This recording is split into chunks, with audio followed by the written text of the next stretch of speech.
మౌలిక సదుపాయాలను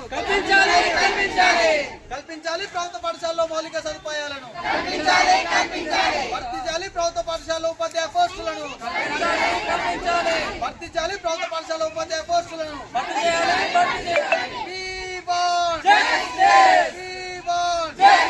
వర్తించాలి ప్రభుత్వ పాఠశాల ఉపాధ్యాయ పోస్టులను వర్తించాలి ప్రభుత్వ పాఠశాల ఉపాధ్యాయ పోస్టులను తెలంగాణ రాష్ట్రంలో గత కొన్ని సంవత్సరాలుగా చూస్తూ ఉంటే ప్రభుత్వ పాఠశాలలో మౌలిక సదుపాయాలు లేక అలాగే ప్రైవేట్ పాఠశాలల దోపిడీ ఈ రాష్ట్రంలో భరించలేక చాలామంది విద్యార్థులు సూసైడ్ చేసుకున్న పరిస్థితి ఈ రాష్ట్రంలో కనిపిస్తూ ఉంది. అలాగే ప్రతి సంవత్సరం అధికారులకు ఎన్ని వినతి పత్రాలు ఇచ్చినా ప్రభుత్వ పాఠశాలలో వసతులు సరిగా లేవు, ప్రభుత్వ పాఠశాలలో టాయిలెట్స్ కూడా సరిగా లేని పరిస్థితి. ఇవన్నీ పట్టించుకోవాలి అని అధికారులకు ఎన్నిసార్లు వినతి పత్రాలు ఇచ్చినా ఈ రాష్ట్ర ప్రభుత్వం ఎప్పుడు పెట్టిన సందర్భంగా ఈరోజు అఖిల భారతీయ విద్యార్థి పరిషత్ రాష్ట్ర వ్యాప్తంగా పాఠశాల బంద్కు పిలుపునిచ్చింది. అందులో భాగంగా ఈరోజు నాగర్ కర్నూలు జిల్లాలో జిల్లా కేంద్రంలో ఉన్న పాఠశాలను బంద్ చేయడం జరిగింది.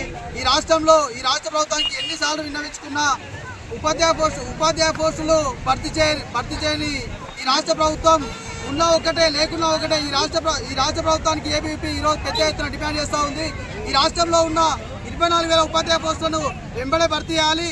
అలాగే పాఠశాలలో వాష్రూమ్ సదుపాయం కూడా సరిగా లేదు, ప్రతి పాఠశాలలో వాష్రూమ్ సదుపాయం కల్పించాలి. అలాగే మధ్యాహ్న భోజనంలో నాణ్యత లేదు, నాణ్యత పాటించాలి. అలాగే నాణ్యతగా లేని ఆహారాన్ని ఈ విద్యార్థులకు అందజేస్తున్న అధికారుల మీద చర్యలు తీసుకోవాలి. పాఠశాలలో నాణ్యత గల ఆహారాన్ని అందించాలని ఏబీపీ ఈరోజు పెద్ద ఎత్తున రాష్ట్ర వ్యాప్తంగా బంద్కు పిలుపునిచ్చింది.